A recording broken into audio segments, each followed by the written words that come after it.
don't get what I want, I get what I need. Every single day I'm heading off to my dream, and I get everything that I damn well please. I don't give a damn if you all listening to me, cause I run it. I'm the only one that really want it. I'm the only one that's... Hello mga guys, ito muli ang inyong Repoman PH, the Mass Repossessor Guy. Magandang araw sa inyo. Talaga namang very exciting ang pagbili ng isang repo motorcycle. Pero isang paalala ang hihatid ko sa inyo, na kung repossessed motorcycle ang inyong bibilhin, kailangan nyong marinig ang sasabihin ng isang repoman na katulad ko. Talaga namang nakakaakit ang pagbili ng isang repossessed motorcycle. Dahil mula sa mga financing o bangko, makakakuha ka ng magandang deal para sa isang second-hand motorcycle sa murang halaga. At ang pagbili nito ay hindi katulad ng repossessed car na nangangailangan ng malaking halaga. At madalas kailangan pang dumaan sa bidding. Unang-una, kailangan mo pang mag-cash ban para lang makasali sa bidding. Dito sa motorcycle o sa repo motorcycle, hindi mo na kailangan sumali sa bidding. Dahil may fixed amount na ang bawat motor na binebenta for sale. Pagka nagustuhan mo ang motor, maaari mo na siyang bayaran at maiuwi mo na agad ito. Hindi ba napakadali na kapag repong motor ang bibilin mo? Sobrang dali. Pero bilang repo man, tandaan mo, kailangan mong maging aware.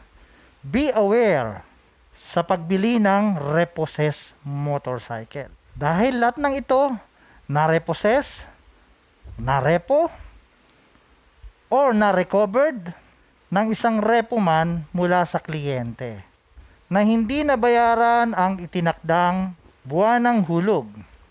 Ito ang tip ko sa inyo.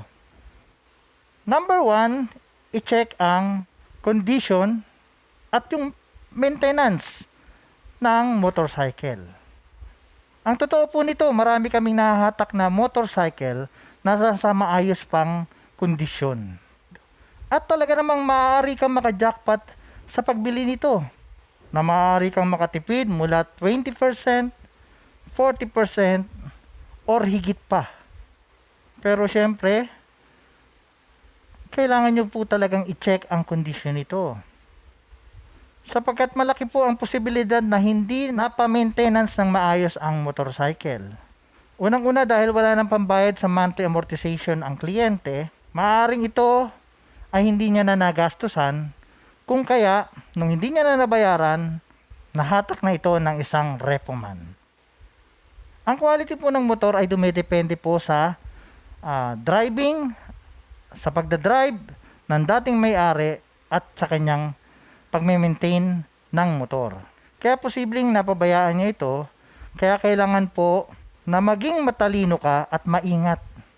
Siyempre, kailangan tingnan mong maigi kung maganda pa yung motor. Malaki rin kasi ang posibilidad na nalaspag ito o napabayaan ng dating may-ari.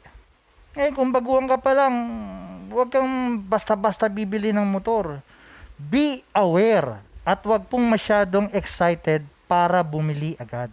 Kailangan po ang isipin mo at ang desisyon mo ay makabili ng motor na may quality na parang bago sa presyong bargain.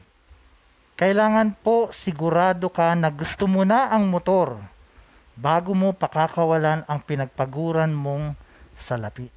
Kung kaya ang number 3, busisiin at inspeksyonin mo ang motor. Dalawin mo ito sa warehouse.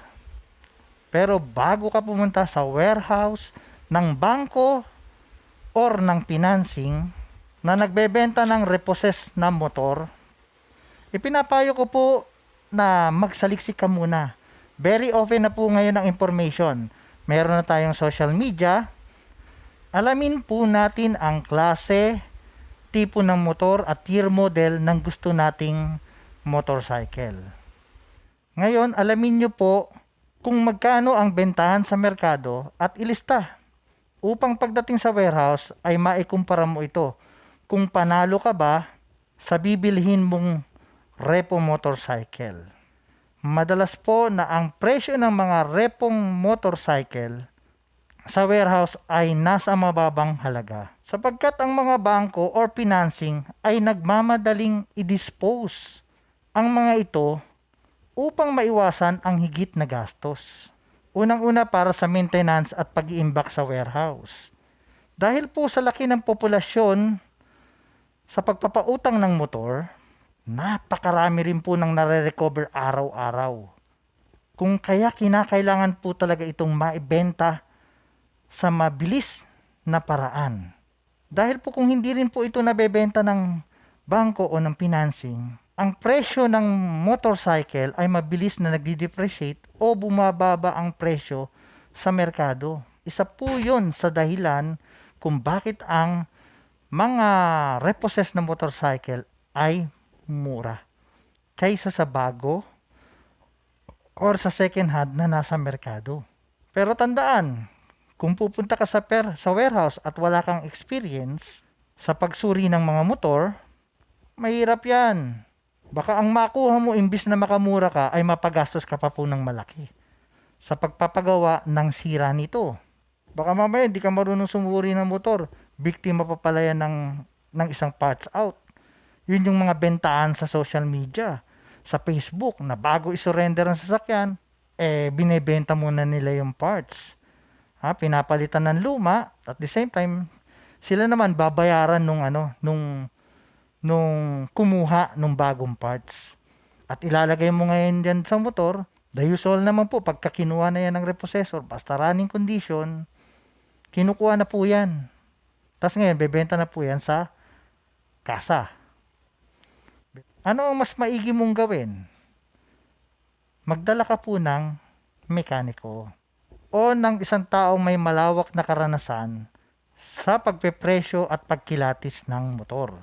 Ngayon, ayon sa narinig ko sa vlog ni The Car Loan Expert, isa sa magandang nire-recommenda niya ay magdala ka ng isang expert na buy and seller. So ngayon, kung nakabili ka na, ito muli ang masasabi ko, be aware again, na kapag nabili mo na at nailabas mo na sa warehouse ang repossessed motorcycle, at ilang araw po may napansin kang sira, practically po, hindi mo na siya pwedeng ibalik or isole. Dahil po, binebenta ang repossessed motorcycle or repo motorcycle bilang as is, where is basis. Ayan guys, muli, ito yung maiksi kong vlog. Sana nakatulong ito sa inyo. Nire-recommend ko ang repossessed motorcycle doon sa gustong makatipid. Ngunit kailangan nyo ng matalinong pagdiskarte na maaari kang makabili ng isang repossessed motorcycle na halos bago sa presyong bargain. Pahabol ko pa pala mga guys, ingat po kayo sa pakikipag-deal sa isang hindi kilalang individual na nagbebenta ng motorcycle. Lalo na po sa social media. Marami na rin naman pong nakikipag-deal ng matino. Pero kailangan nyo po itong suriing maigi. Ang pakikipag-deal sa hindi kilalang tao ay maaaring magresulta na kayo ay madaya. Pagdating sa legalidad ng nagbebenta, sa legalidad ng motor, sa legalidad ng dokumento. Kung kaya para sa akin, ang pagbili ng repossessed sa bangko o sa financing agency ay masasabi kong ligtas, lehitimo at mapagkakatiwalaan. Sa mga buyers dyan, nawa makakuha kayo ng repossessed o repo na motor na halos bago sa presyong bargain. Magandang araw muli sa inyo.